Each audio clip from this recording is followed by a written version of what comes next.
Hi guys, welcome to the Revive Stronger podcast. I'm your host, as always, Steve Hall, and today I'm joined by the one and only Greg Potter.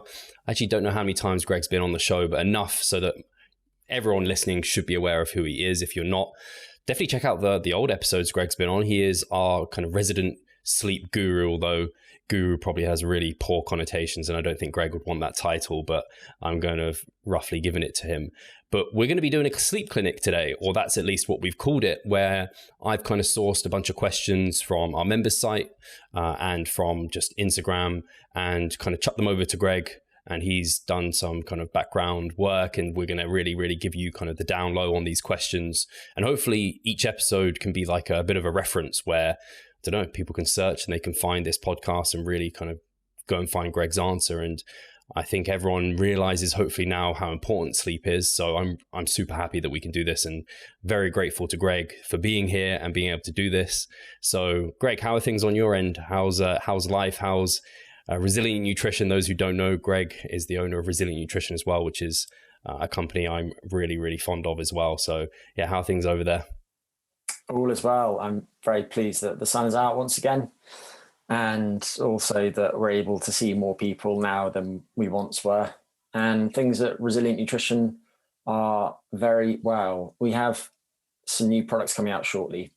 People might know, based on our previous conversations, that we basically sell souped up nut butters, and we have versions coming out shortly called Rebuild, which contain added whey protein isolate and L-leucine. So anyone who's looking for a snack or something to add to meals, which is high in healthy fat, fiber, and high quality protein, might be interested in those. They also taste pretty good, and we'll have to get some over to you shortly, Steve. Yeah, I always appreciate having, I literally have it, if not almost every night on my Greek yogurt, at night. It's even now I'm in prep because, yeah, I mean, I'm not having a ton of fat, but I want the fats to be high quality. And I know I'm getting that from your product. And then obviously I normally have the Calm one, which has the ashwagandha, which is normally nice for sleep. And I'm sure at some point, if we haven't already spoken about ashwagandha, we'll end up talking about it. But that's exciting. And yeah, definitely everyone keep your eyes peeled for those because, yeah, I mean, they're tasty and they do what a lot of us want kind of that sort of product to be doing for us. And I don't know, every bodybuilder or everyone listening kind of into physique are concerned about what they're putting in their body, and that's some good quality stuff to be putting in. So I'm excited to see those and to try them, of course. But with that out of the way, let's get to the first question then. And that is, any tips to help me reducing awakenings during the night? Quite a few. And I'll preface this by saying a couple of things. One is that some of the things that we'll discuss, we will have touched on in previous podcasts, but perhaps in a roundabout way. The other thing that I want to add is a disclaimer, and that is that I'm not a medical doctor or anything like that, and I don't want people to take this as medical advice. If you're struggling with your sleep for some reason, you think you have some sort of sleep problem, then you should seek help from a professional. I'm just trying to help. And we're going to be sharing a lot of strategies. I don't want that to seem overwhelming. And I suggest that you pick maybe just one strategy based on what we discuss. Give it a go and pick something that you think will be easy to implement, that's likely to positively affect the desired outcome, and that's likely to positively influence lots of other related health behaviors and outcomes. And whatever behavior you're trying to change, you should probably consider tracking it as well as the related outcome, not in a neurotic, dysfunctional kind of way, but the mere process of self-monitoring often helps reinforce behaviors. Now, with that said, why might somebody be waking up during the night, and what might they be able to do about that? Obviously, there are lots of things that could contribute to nighttime awakenings. Everything from pain to needing to pee during the night, to your bedroom being too hot or too cold, to noise, to menopause, to your bed partner kicking you, to you temporarily stopping breathing during the night. The list goes on. And something to consider is also the severity of the problem that you face. We've spoken before about insomnia, and there is adjustment insomnia that all of us experience from time to time. which is a disruption to sleep in response to some sort of stressor. And when that stressor stops, the associated sleep difficulty normally stops too. But then there's chronic insomnia, and I won't go into the exact definition of that, but typically people would define that as being the sleep problem in question taking place at least 3 nights a week for at least 3 months to be defined as chronic insomnia. And the first port of call in helping people with that disorder is usually cognitive behavioral therapy for insomnia. This therapy is usually the first port of call in helping people who have chronic insomnia, and it addresses maladaptive sleep-related thoughts and behaviors. It's very effective, and interestingly, it's probably as effective when delivered online as it is in person for lots of people.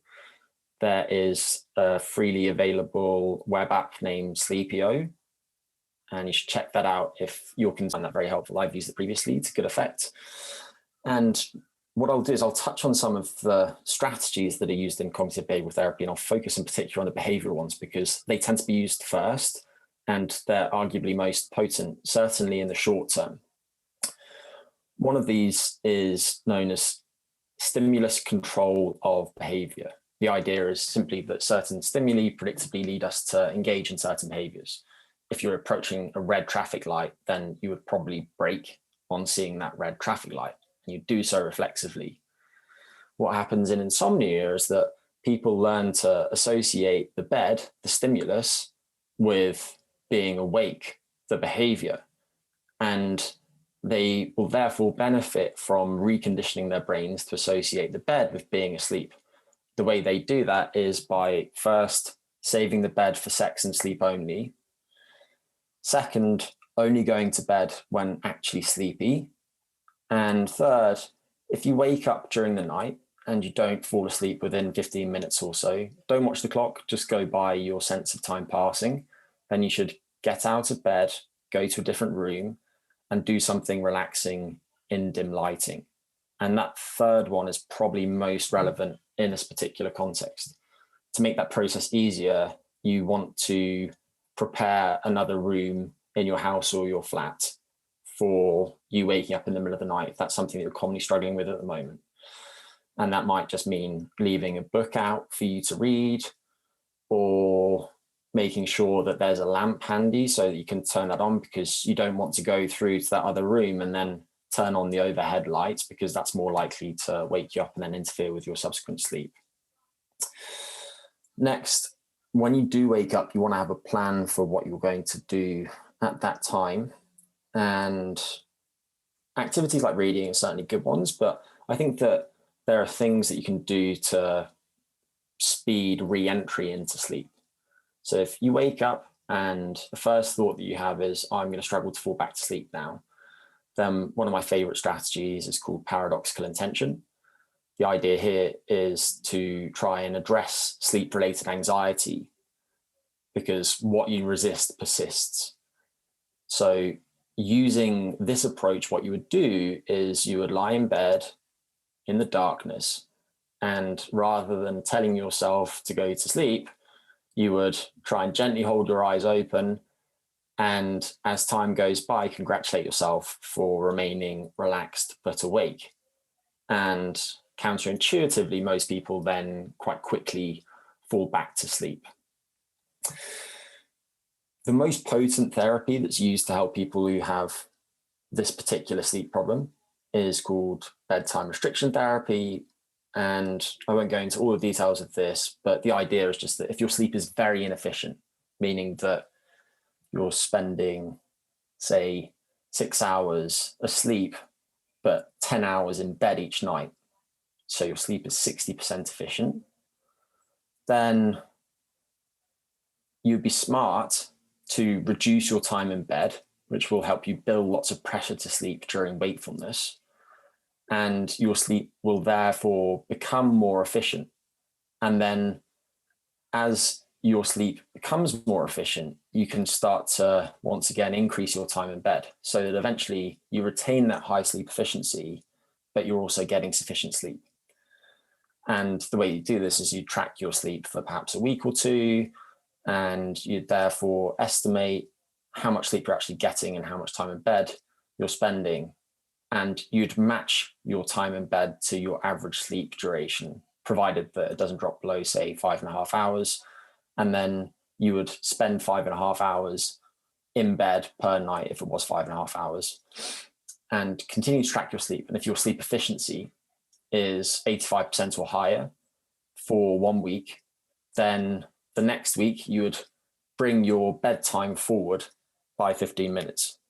So if you'd been going to bed at midnight and getting out of bed at 5:30 in the morning, then the next week you'd go to bed at 11:45 p.m. And the first couple of weeks suck, but that strategy is very potent at helping to reduce nighttime awakenings, consolidate sleep. And people typically find that after 5 or 6 weeks of that, they're spending much more time in bed, but they're sleeping really efficiently and they feel far better during the daytime. So your short-term loss will surely be a long-term gain. Related to this, there are lots of things that you can do during the daytime to build sleep pressure. So one way that people go wrong is if they're struggling because they're waking up during the night, they'll be tempted to nap during the day. The problem with that is that even a brief nap will pay off some of that pressure to sleep that's accumulated during prior wakefulness. So if you're waking frequently during the night, then I would say no napping during the daytime, unless it's essential to your safety. So unless, for instance, you are going on a long drive and you felt yourself feeling sleepy at the wheel. Other things that you can do during the day to build sleep pressure are the things that most people will be doing already. So being physically active and expending energy specifically will help build that pressure to sleep. Heating the body is another one, probably for various reasons, one of which is that when you heat yourself, for example, by way of using a sauna or just spending time out in the sun, being physically active, your body will synthesize more growth hormone. And as we discussed before, Steve, growth hormone certainly isn't particularly anabolic in skeletal muscle, but it does promote the deeper stage of sleep and it does help consolidate sleep at night. And then you want to use your brain as well. So sleep is actually quite a local phenomenon. Interestingly, if you monitor people's brains during the daytime and you see which parts of the brain are most active, then it's those parts of the brain that will be prone to getting the deeper sleep during subsequent sleep. And if you keep somebody up for long periods, then you'll also see so-called micro sleeps in those brain regions that have been most active. So simply engaging yourself in cognitively demanding tasks will help consolidate your sleep at night as well. Then, of course, there is the bedroom environment. So I mentioned things like noise previously. With respect to temperature, keep a window open if that's an issue. You could use a fan. That will also help to cancel out noises that would otherwise wake you up. Steve, I know you contacted me recently about mattress toppers. If you and your bed partner have quite different thermal preferences, say that you like a cool bed and your partner likes a warmer bed, then something like a chili pad or an Ooler could be helpful. They haven't been well studied, but the rationale for using them is quite strong. And I know a lot of people feel like they really help them sleep. The advantage of the Ooler is that you can program how the temperature of the mattress topper changes over the course of the night. Whereas the chili pad you would set to a single temperature and it would stay that way over the course of the night. And ideally, you'd probably want some fluctuation. Then there are other things you can do to cancel out noise as well. And you could use a white noise machine, you could use earplugs and so on. Then there's the light in the bedroom. Obviously, remove devices that emit light. Use blackout blinds. If you have lots of light coming in from outdoors, you could use a sleep mask too. I know these are really basic things, but it's surprising how often some of them come up when somebody feels like they're doing everything right. They just don't realize that they are in fact not doing everything right. We've spoken a bit before about nocturia, so waking up to pee in the middle of the night. That can be due to lots of different issues, everything from kidney dysfunction to use of certain medications to low bladder capacity. And for that reason, the way that you would address it will be very much person dependent. But let's just take the easy one, which is just drinking too much during the day. So polydipsia, which leads to polyuria, which is just peeing a lot in general. If that's the case, then I think for most people, not consuming any fluids after the final meal or snack of the day is a good way to go. But simply restricting fluid intake is sometimes enough to address that. Another one that commonly pops up that is massively underdiagnosed and also hugely burdensome is sleep apnea. Sleep apnea does need to increase urination during the nighttime. And basically it's periods of intermittent cessation of breathing during the nighttime.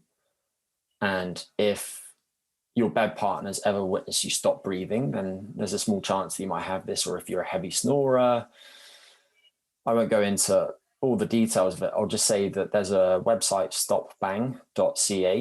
stopbang.ca, that will take you through a simple questionnaire that's quite effective at identifying people who are likely to have sleep apnea. And then if you are one of those people, you can then seek further guidance, because treating it can be really transformative, not only in terms of cardiometabolic health, but daytime sleepiness too, and also things like your sex life.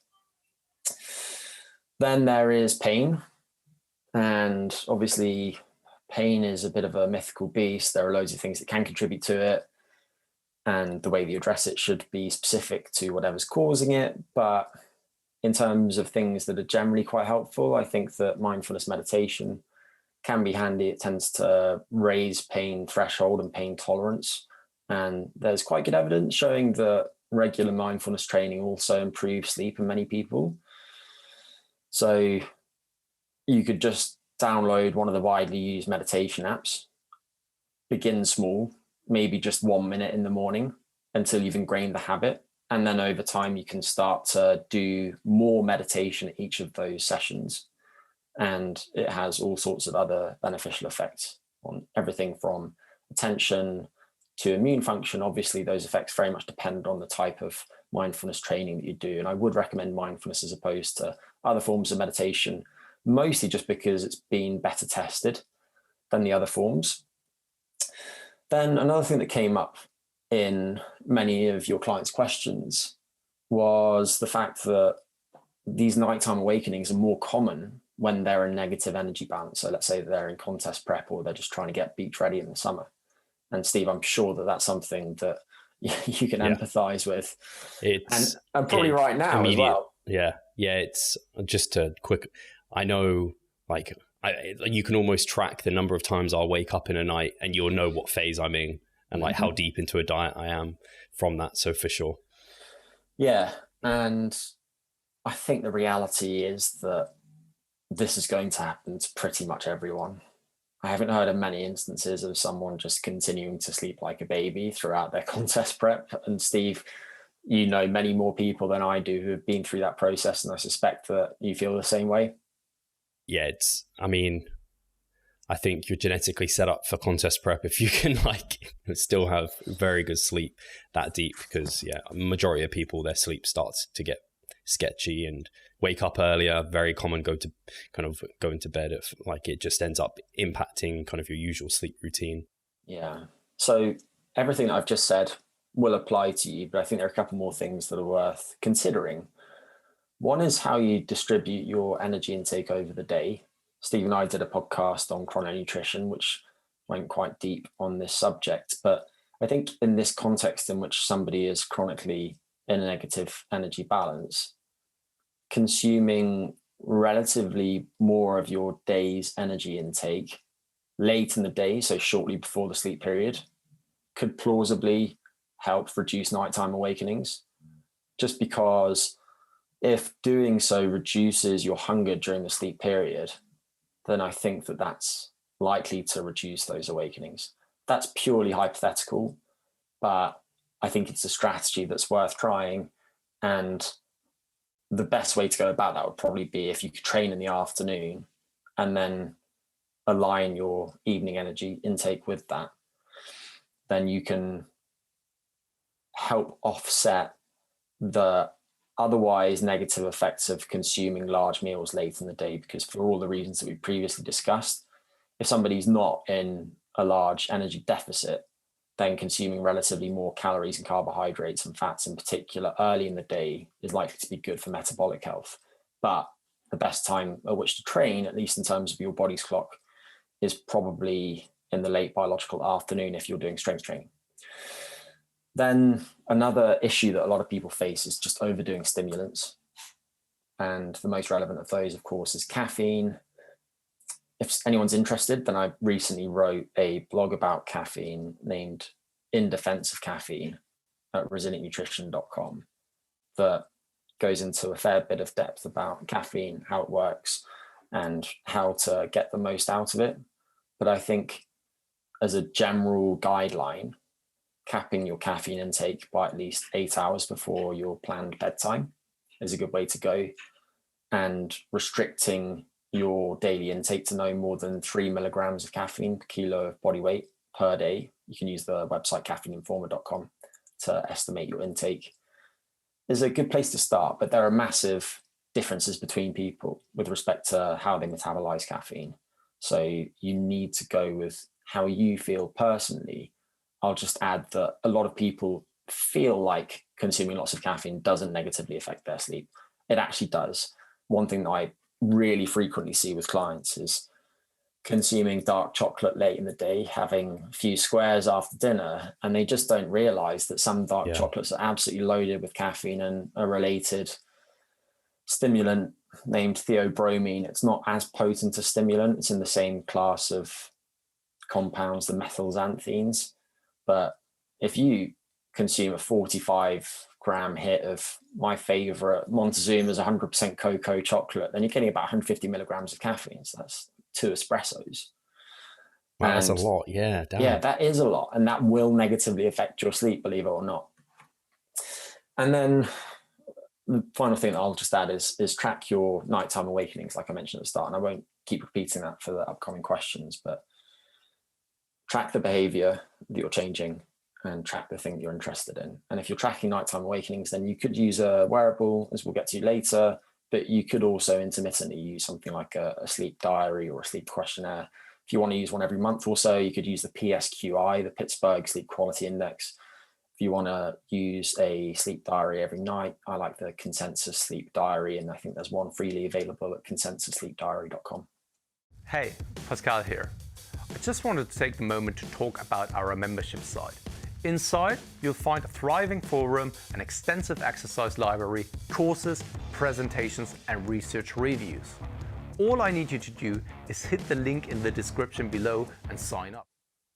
Awesome, Greg. I think that was incredibly thorough. And I just want to repeat for the listeners that you mentioned, like, don't do all of these at once, because I think there might be people listening and be like, I'm going to do all of it. And I mean, not only is that ridiculously overwhelming, you're never going to know which of them necessarily is going to have led to that outcome. And it could be something simple, like you said, like people aren't doing little things like wearing a face mask or things like that, or keeping their room window open and a bit cooler or what have you, or keeping it dark, for example. It could be as simple as those sort of things. So I think that was really brilliantly explained. And I mean, the one with dieting and contest prep and caffeine getting out of control, I think like anyone who's done that, I think as well, people are ignorant necessarily to how different foods that contain and how much caffeine they contain, because like diet drinks are often one that increase during dieting periods, but a lot of them contain caffeine.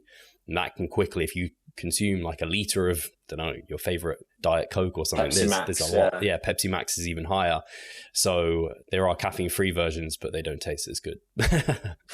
But people may not even realize that they're having their, don't know, they might be having a fat burner with it in. They may be consuming green teas, coffee, energy drinks, pre-workouts, diet sodas, dark chocolate, because they're like, oh yeah, all of these things are like things that should hopefully help me through this diet. But when your sleep is really not in a good place, suddenly your diet starts to not go so well.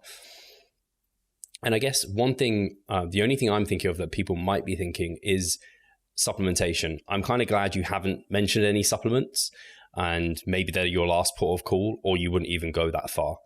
is there any supplementation you would think might help? I know there's I don't think it's easy to get hold of though. Slow release melatonin. I haven't tried it, but I don't think it's even particularly easy to get hold of, at least in the UK. So this is another one of those questions that came up that we weren't going to address today. And I think... Oh, sorry. No, I didn't realize. No worries. But I think if we save it for a separate podcast, then we can go deeper on it, just because it's a really big subject. We could record a series of podcasts about sleep supplements only. So what I'll say is that, interestingly, when it comes to helping people who have insomnia, the strategies that you use to help somebody sleep through the night are very similar to the strategies that we use to help somebody fall asleep faster at the start of the night.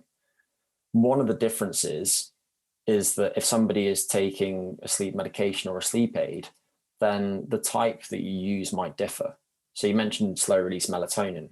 There is a patented form of that made by Neuron Pharmaceuticals called Circadin that is indicated for elderly people who struggle to sleep through the night. And it's relatively effective at helping them. Melatonin isn't available over the counter over here on this side of the pond, but it is in many countries. And you don't need a prescription for some of the time release forms of melatonin. The one I'm thinking of is microactive. And I haven't seen much research on microactive specifically, but if its parameters are what they claim they are, then that type of pharmacokinetic profile should be better for helping somebody stay asleep through the night than regular melatonin. So if you just wanted to fall asleep at the start of the night, then regular melatonin would probably help you a little bit with that. If you wanted to sleep through the night, then the time release stuff would be better. But as I alluded to earlier, the different things that stop people from sleeping through the night are very variable between people. And that, of course, has implications for supplementation. If you struggle to sleep through the night because you have joint pain, because you have early stage rheumatoid arthritis, then that would indicate certain supplements. In that instance, supplements including things like ginger, curcumin, glucosamine, chondroitin, and some others, collagen, might be helpful. Whereas if you're struggling to sleep through the night because you wake up feeling anxious, then that might indicate something else. But I think it's definitely one for a future episode. Cool. Yeah, I think you've probably perked up a lot of people's ears, because sleep supplementation is always one of the areas people are very interested in as well. But I think you've always I like that you always come there as like a last resort, because there's a lot you can do before it. There is a lot you can do before it. But with that said, one thing I want to be clear about is that I'm not somebody who thinks that you should save the supplements for when you have everything else in place. I don't think that makes any sense when you pause and actually think about it. Mm-hmm. If you look at well-controlled studies of supplementation, then they're designed to show that just taking the supplement, independent of any other changes in somebody's lifestyle, has some effect on the relevant outcome. And if they show that the supplementation positively affects the relevant outcome, then why would you not capitalize that, especially if you are a physique competitor who's trying to squeeze every morsel of progress out of your training and nutrition and sleep possible? Yeah, I think it's I remember asking you for could we get somehow a sleep pyramid going, kind of how we have a nutritional kind of pyramid where calories are most important all the way up to supplementation. But even in that context, sure, you're going to get the most power from the things at the bottom. But if you start supplementing with something that has good evidence, it's still going to help someone, even if you don't have the rest of the stuff right. It's just a case of try and get this stuff right. But like you're saying, supplementation, like rationally, it's still going to have a benefit there. Yeah, and you don't want to overcomplicate things, but it might not be a pyramid necessarily. And one person's pyramid is probably not somebody else's pyramid. It's an interesting idea, though. Cool. Awesome. Should we get to the next question? Yeah. Yeah. So the next one is, any tips to help me fall asleep at the start of the night? Absolutely. So a lot of the things that I just mentioned in the first question are relevant to this one too, but I'll just mention a few that are particularly relevant. So one is, of course, only going to bed when sleepy. And one reason that a lot of people struggle to fall asleep at the start of the night is that they're not sleeping in alignment with their chronotype. Chronotype being whether somebody is more of a morning lark or a night owl. If you're a night owl and your bed partner is a morning lark and you feel that you both have to go to bed at the same time, so you end up, say, meeting in the middle, then the morning lark is going to go to bed very tired and probably miss out on a bit of sleep that way.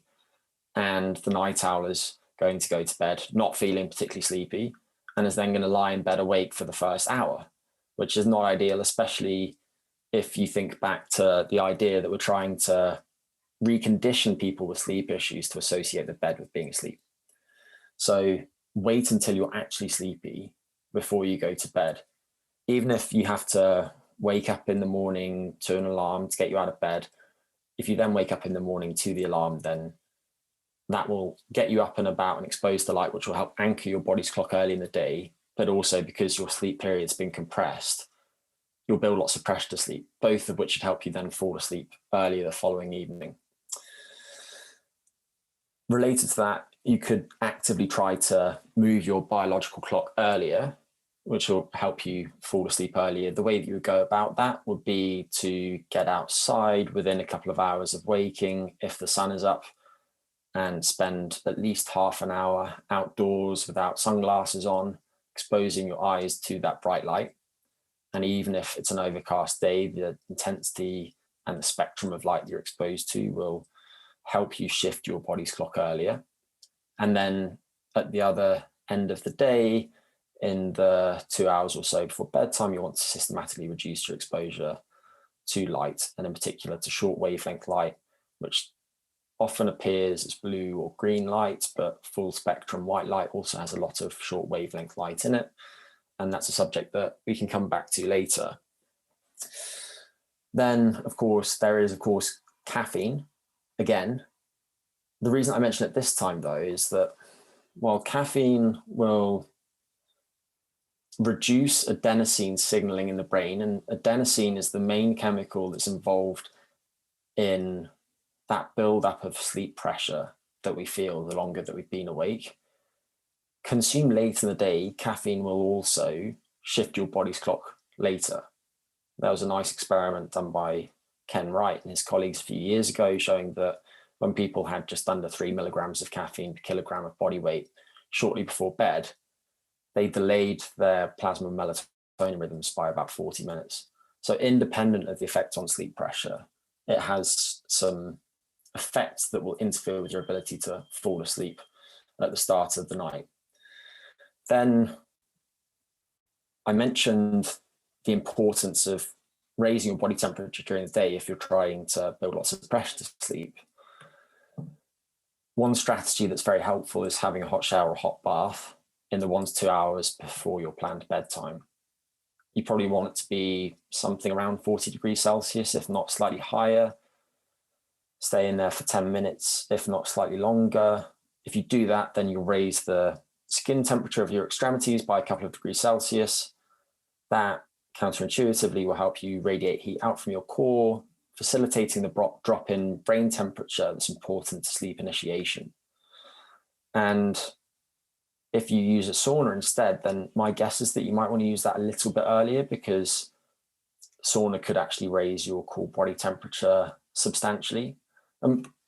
Just while it's on my mind, Steve, one thing I didn't mention earlier is that if you are struggling to sleep through the night, or struggling with your sleep in general during contest prep, then I think that using a sauna might be really helpful, not just for its possible effects on sleep, but also because one thing that's not often discussed is that adipose tissue, fat tissue, is a storage depot for various toxicants that we're exposed to, in particular persistent organic pollutants, so things like PCBs, and also some heavy metals too, cadmium, mercury, arsenic, lead.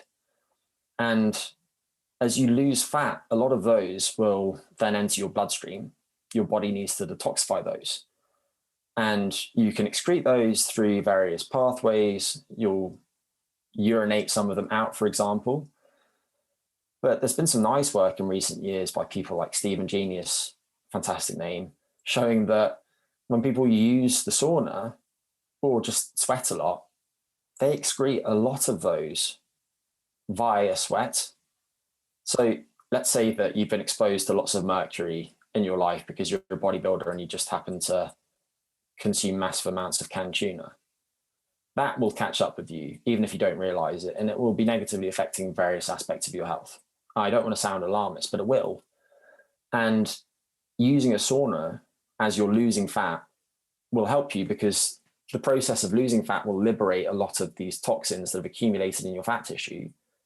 And then using the sauna will then help you sweat those out. And if you're thinking about a true detoxification process, then sauna use or anything that gets you sweating for prolonged periods has to be a part of that. I just want to mention that because it's not something that often comes up, and sauna use can have a bunch of other positive effects too, obviously in terms of cardiometabolic health, possibly immune function, and even things like how well your body disposes of any sugar that you consume. So I think sauna use is probably a really handy thing to do during contest prep. And then bear in mind, obviously, that if you raise your body temperature during the day via sauna use, then you're going to expend more energy. And not only that, but there are probably some other relevant positive effects that you'll get from using the sauna. So I think it's a really helpful strategy if you're leaning out and you want to get some health benefits, but also support your ability to get good sleep. And I wonder about things like whether it could influence how vascular you look on stage, because it really potently affects things like endothelial function too. So I think it's probably a relatively untapped strategy by a lot of people. And if you've got access to a sauna, then I would definitely look to capitalize on that. Now, I've never heard it discussed. Sorry, I was just going to say, I've never heard it discussed, any of those aspects of like saunering and stuff.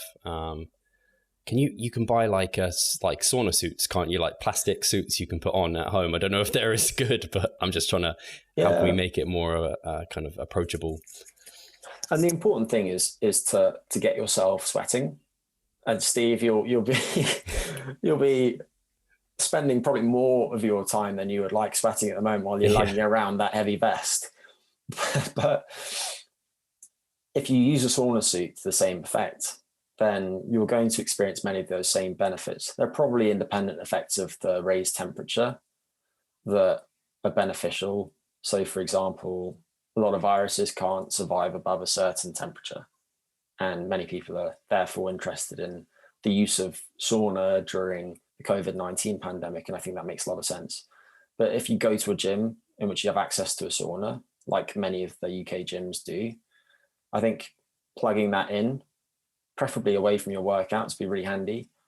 And the reason I say away from your workouts is that you should bear in mind that it is taxing.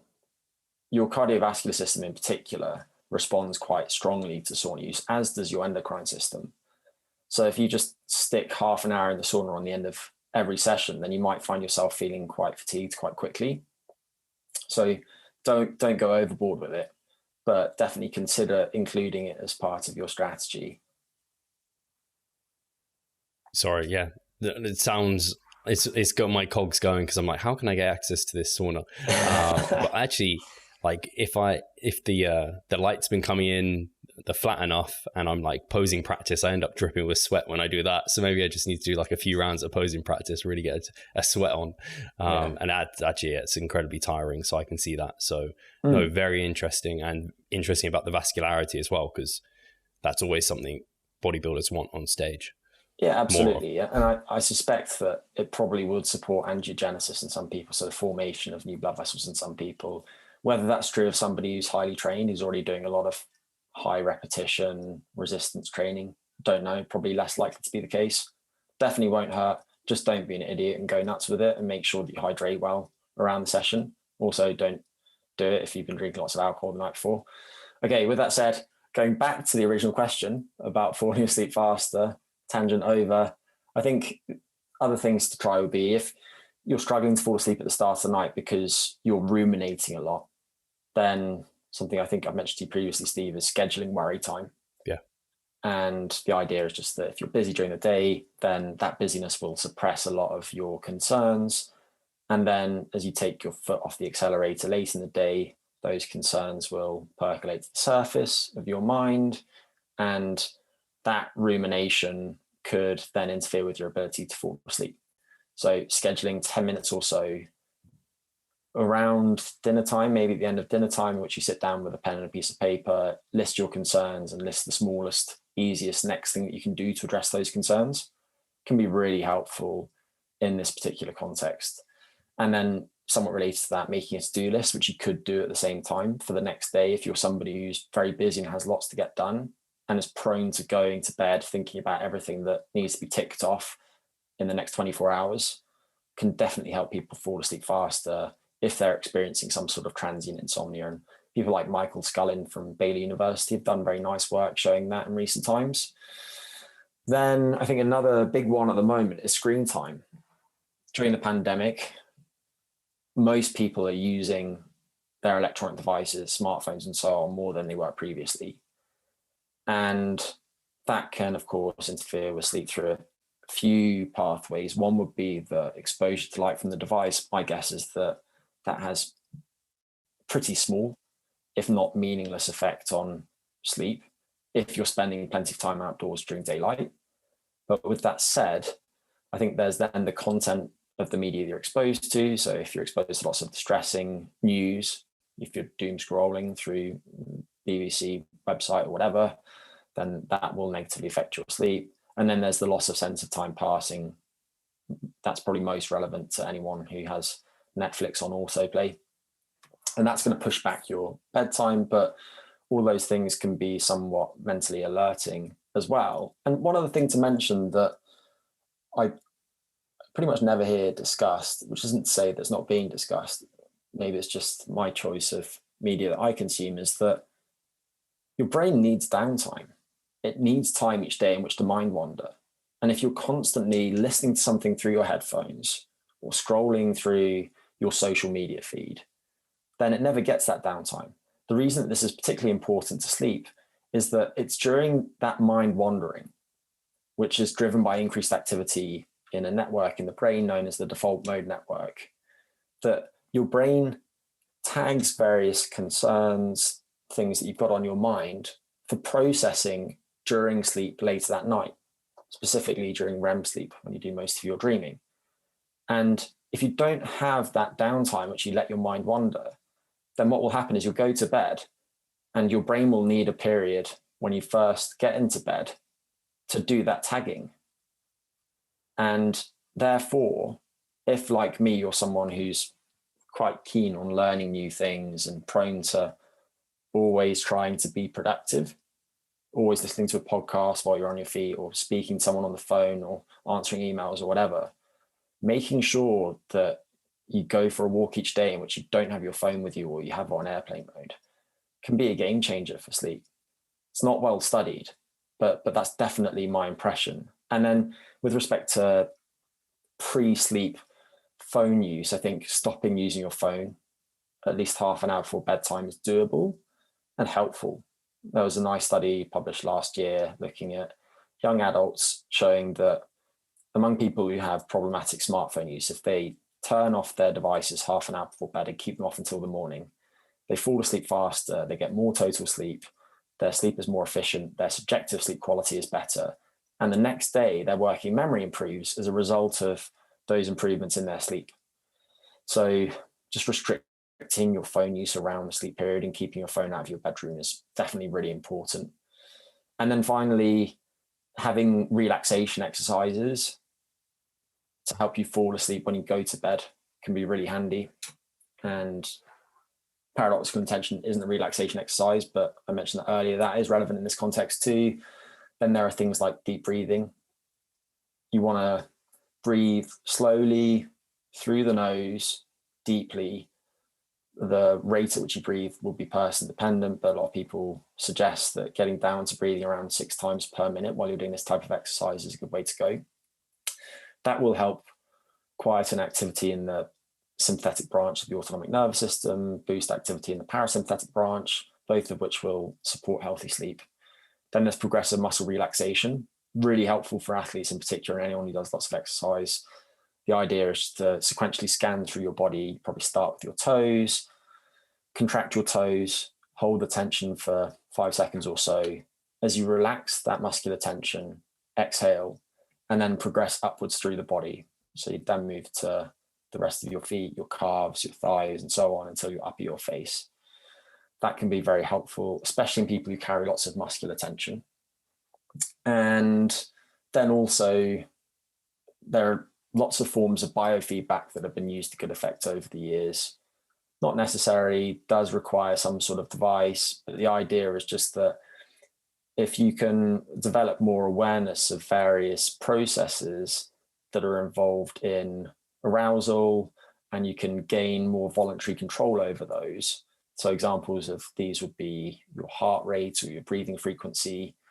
Then by better controlling those, you can relax yourself and fall asleep faster. Hi guys, Steve here. Just wanted to take a moment of your time to remind you of our online coaching service. At Revive Stronger, we pride ourselves on providing personalized service that will take your physique and knowledge to the next level.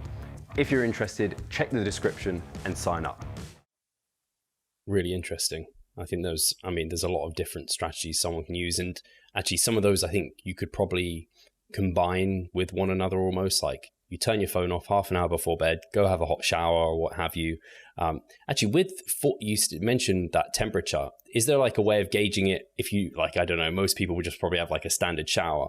I've thought about this. Is there a sensation? Do you know how hot that should feel? Is it like you have to put it on the hottest, or it should just be like a bit warm or like very warm? Do you know what that is, Greg?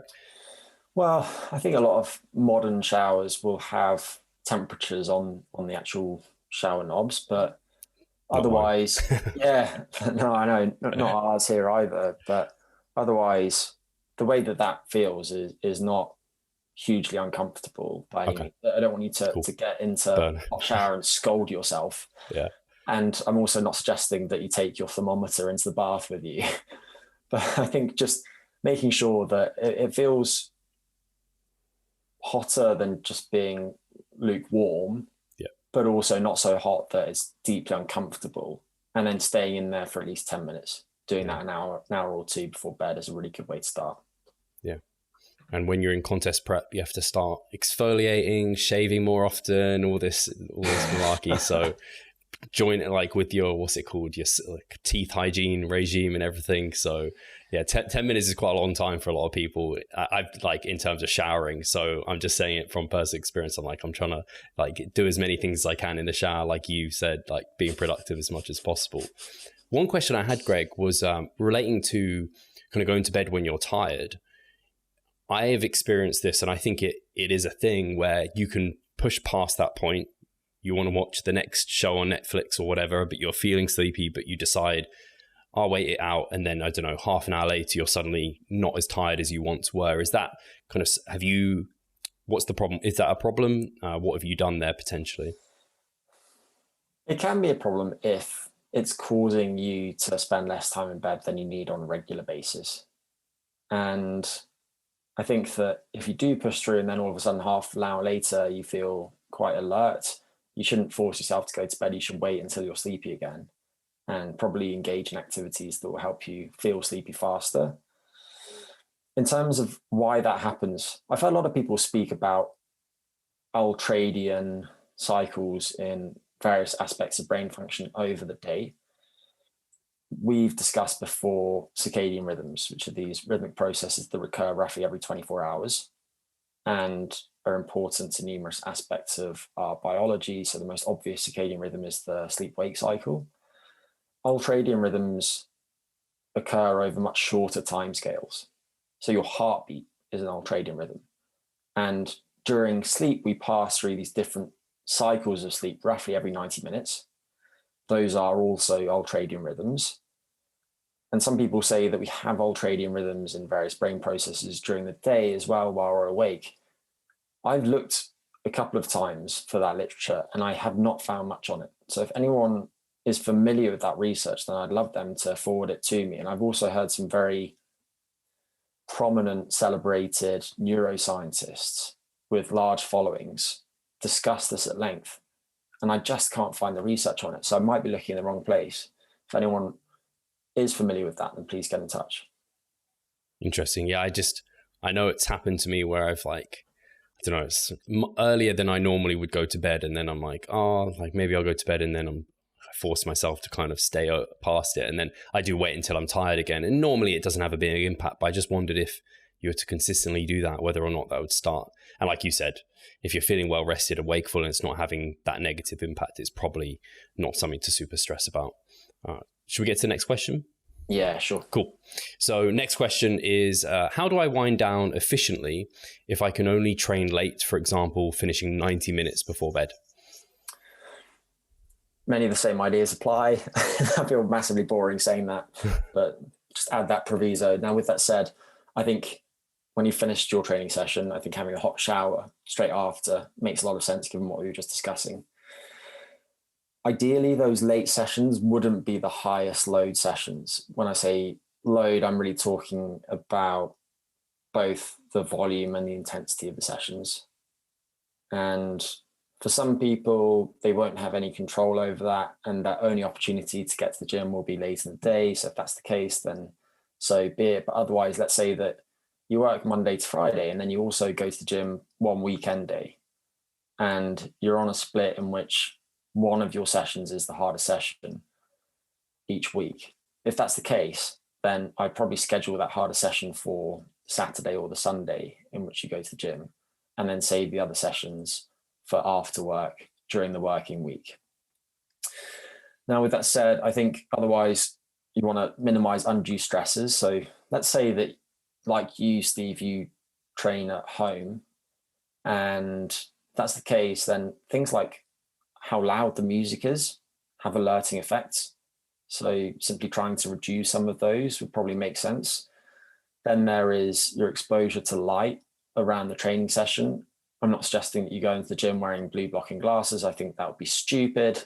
But straight after, if you're heading home from the gym and let's say that the sun is out because it's that time of year, then you could consider wearing sunglasses at that time to start to inform your brain that it's time to begin winding down. I think the size of your post-workout meal is an important consideration in this context. And if after your session you have a really big meal, then that's probably going to interfere with your sleep. You don't want it to be not very nourishing, because then you're not going to get the best response to the training session. So with that said, I'd probably just make sure that you get an adequate bolus of protein. Based on the research, that's probably something like 0.4 grams of a high quality protein per kilogram of body weight. And then I'd otherwise probably just keep that meal or snack containing a modest amount of carbohydrate if you've been doing some form of exercise that depletes your muscle glycogen stores, which will almost certainly be the case. And then keep it relatively low in fat, make it easy to digest. You could consider supplementation in this context, but we'll save that for another time. And then I think there are some strategies that people can use to rapidly calm the nervous system. So just as an example of this, if you think about meditation, then there's this huge array of different forms of meditation that you could engage in. Focused attention, loving kindness, the list goes on. And there are certain things that you can tweak to modify how the session influences your body, and in this case, the autonomic nervous system. For example, simply doing your meditation lying down is likely to accelerate increases in the parasympathetic activity in your nervous system following exercise. So what I would personally do in this situation, I'm not recommending this because it hasn't necessarily been tested experimentally by scientists, but I would probably do something like a body scan meditation in which I lie down, and I really like a couple of meditations that are available for free online on YouTube. If you search for Mark Williams mindfulness, the body scan meditation, I think, is meditation number 2 try that while you're lying down and see if that helps get you back to baseline faster than if you were sat down watching TV or what have you.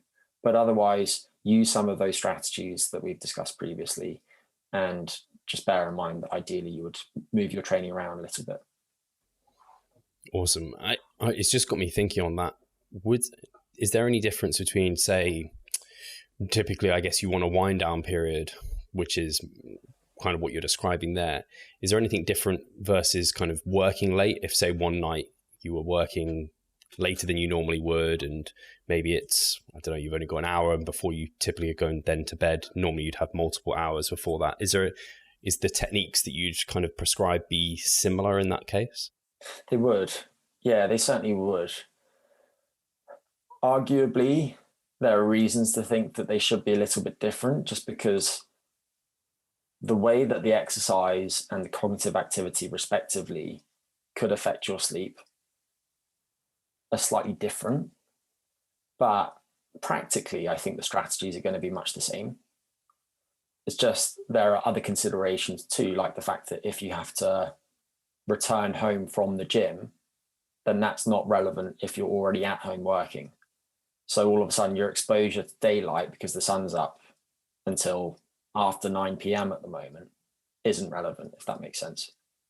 I guess if you're working from home, then you can put your blue light blockers on for that period of time, things like that. So yeah, no, that's awesome. I know I was thinking very selfishly, sometimes I run podcasts when I've got people from like Australia or New Zealand, and then I put my blue light blockers on for that. But I think afterwards, this kind of the meditation that you're describing, it's never something I've tried. I've always kind of just gone and like, I don't know, sat out and just like tried to do my usual relaxing routine. It's not quite worked like it normally does. I tend to stay a bit more like hyped up for a longer. And it doesn't have to be a meditation. I think other strategies that'd be really helpful at this time would be doing progressive muscle relaxation, doing that type of slow, deep breathing. I would do both of those supine, lying down, and I would do those in a different room to the bedroom. So maybe you do that on the living room floor, and then if you start feeling sleepy, then you can head to bed after that. I think anything that quietens the activity in that fight, flight, or freeze branch of the nervous system is bound to help. Cool. Have we got time for one more question, do you think? Yeah, of course. Yeah, cool. So let's tackle, well, we've kind of talked about it a little bit, so it's a good question to probably leave people on. Are blue light blocking glasses helpful? I think they can be. If you look at much of the research, then it tends to show either negligible effects or small positive effects. And listeners was a recent study published in which they took athletes and they had them use glasses that actually have lights built into them, and thereby expose the eyes to short wavelength light at the start of the day, which can be really helpful if you're a real night owl and you're trying to shift your body's clock earlier. And then at the end of the day, they use blue blockers. And they did experience some improvement. So they fell asleep faster, their subjective sleep quality improved a bit. They've been commonly studied in the context of things like night shift work. One thing to consider is that, like that study of athletes I just mentioned, many of these studies haven't just used blue blockers, but have included other things in the intervention. So sometimes it's hard to pass the effects of the blue light blocking specifically, but importantly, I just don't see any downsides to using them unless you feel like a bit of a wally wearing them. So they're probably most helpful when you've got little control over your light environment. Let's say that while you're at home, you can dim the lights, turn off some lights, or just stick on a lamp or whatever. You probably don't need them. But if you go round to your in-laws and you're exposed to lots of bright light there, then maybe wearing your blue blockers there, where you would feel awkward asking for a change in the light environment, would be a good strategy to use. And then obviously during jet lag, if you're outdoors during the daytime at a time at which you really ideally want to be exposing yourself to darkness, and just as an aside, check out the website jetlagRooster.com for more specifics on this, then you might want to use blue blocking glasses at those times. And I personally use them in that particular context. So I think used intelligently, they can definitely help you get over jet lag faster. Not that that's particularly relevant to many of us right now. And then the tricky thing is just identifying products that work. And this is true of so many consumer devices. Which devices do what they claim they do? And I haven't spent enough time looking at this in the context of blue blocking glasses, but there's a really simple tip. If you put your blue blocking glasses on and you look at something blue and it still appears blue to you, they're not doing a very good job of blocking the blue light. Yeah. So I think starting there is a good way to go. And then I'm loath to mention specific companies, but I'll just add that my friend James at Red Light Rising makes nice blue blocking glasses. And Steve, I think you and I have been fortunate enough to receive some freebies from them, and they're high quality as far as I can tell. So maybe check those out. But if you need a prescription pair, then some of the larger companies do have prescription pairs too. I think Blue Blocks, for instance, makes prescription blue blocking glasses. Yeah, I think I've got maybe 4 or 5 pairs now, and I think it can be tempting because, like you said, sometimes they don't look that great. And I've purchased clear ones before, but I really don't feel like they, like you said, you look at something blue and I'm like, this is not changed. Like, it just looks the same. Yeah. So, and some of the discussion of things like digital eye strain, I think is probably based on very, very weak evidence. Okay. Yeah, I was going to ask, is there, because there are clear ones, there are slightly off kind of yellow or darker orange ones. Elton John ones. Yeah, I've got some of the Elton John ones. How far do you, what ones, if you were to recommend a pair to someone, I tend to recommend a darker orange if someone's using it for sleep. Is that where you'd go? Yeah, I'd get an amber pair. Yeah. I guess, yeah, an easy test is, because I mean, there's some really cheap ones out there. And if they're super cheap, then you're probably like barking up potentially the wrong tree, just because I imagine they're probably not going to do it. But yeah, some of the, like you said, the Red Light Rising ones, I've used those and they definitely do seem to make a difference, and they definitely are blocking out those light spectrums for me. And it's an easy one for people to use. So it kind of feels like a no-brainer in some ways, but like you said, there's not a ton of research, and it's not like, if you can control your environment, a lot of the apps, like if you're working late, you can use f.lux, or a lot of like iPhones and things, they tend to kind of, you can set this up, can't you? I think on their kind of, they have it inbuilt where they remove some of the blue light later in the day, I think. Yeah, and I think the other thing to consider is the brightness of the device. And it's not very clear the relative importance of the brightness versus the spectrum of light that you're exposed to from those devices. The relative importance probably depends on many factors, but if you have an iPhone, say, and you can adjust the brightness settings easily during your biological nighttime, so let's say from 2 hours before bed until your wake time in the morning, then I think it makes sense to do so. It's an easy win, no downside.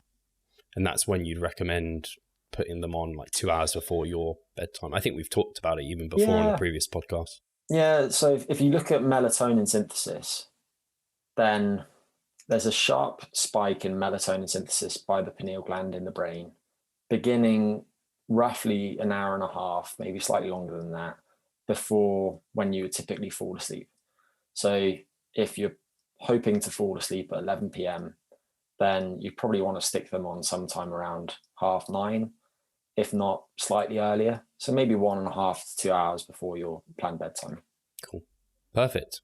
Greg, I think we've probably covered as many questions as we can. I think we've actually got probably halfway through all the questions we had there. But like you said off air, we wanted this to be, and it has been, incredibly comprehensive, which I think is the most value that we can give to people. So this sleep clinic is something I personally would love to run like every couple of months. And if Greg is happy to do that and we can make these semi-regular, I think this is going to provide people a lot of value. So yeah, we'll have to cover off the other questions another time if you're happy to come on. Absolutely. Yeah, sounds good. Awesome. Is there anything you want to leave the listeners with? I guess we already spoke about kind of resilient nutrition, and maybe just make sure people know where they can kind of follow you. You're actually semi-active, I would say. Like, you're active most weeks on Instagram. I think you picked that up a little bit. And I mean, your content over there is always helpful. It's very much along the lines of what we've been talking about here. And obviously your blogs and things. But if people want to contact you, get involved with Resilient Nutrition, where should they head? I would say check out resilientnutrition.com and specifically the Knowledge Hub section of the website, because I do sometimes write things like blog posts, the most recent which was on caffeine, that a lot of people will be interested in. There's also a free ebook that I wrote about nutrition, the principles of resilient nutrition, which is available via download on the homepage, if that intrigues you. And then otherwise, my own personal Instagram is at Greg Potter PhD. Like you said, I'm semi-active on Instagram, and I try and make the posts helpful.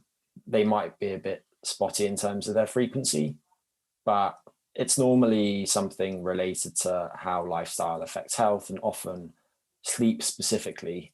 And I get a lot of positive feedback given the paltry size of my audience. So hopefully some people will find those helpful. For sure. I recommend people definitely follow Greg. Greg recently had a nice sleep series. Well, I don't know how recent it was, but it was a very good series that you can probably find over there. And the ebook that Greg mentioned there as well, I've read through, and I picked up some kind of bits that were kind of a different take on some topics, which I found really, really helpful and interesting. So definitely recommend people check that out. It's free. There's kind of a no-brainer there if you want to learn more. So yeah. Again, Greg, thank you so much for coming on, and thank you guys for listening. We'll catch you soon.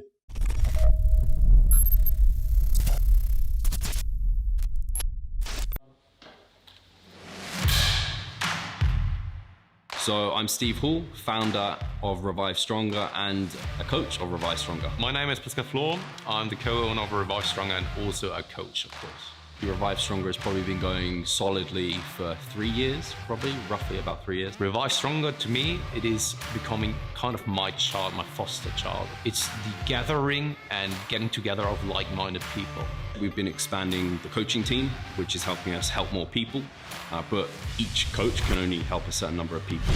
Right now, it's all over the place. We have YouTube, we have Facebook, we have Instagram, but there isn't that community aspect behind that. And so the next step for us is developing a membership site. So basically, we want to create a family and a community that is then benefiting from another. A really cool community for people within our little niche is going to be a website. They will get early access to our podcast. You can access us, ask us questions. The community aspect, we have a forum there. You can ask questions, but also you can log your journey. There's also going to be courses on there. Courses, presentations on different topics. Discount of past seminar footage. We will log our journey as well. We'll start vlogging. We're going to have documentaries. Our entire athletic journey. Furthermore, they get access to an exercise video library. The exercises that we love for hypertrophy and maximizing hypertrophy, we're going to go through those in depth, telling you how to execute them. We kept them concise and also mobile friendly so that you can watch them in between your sets.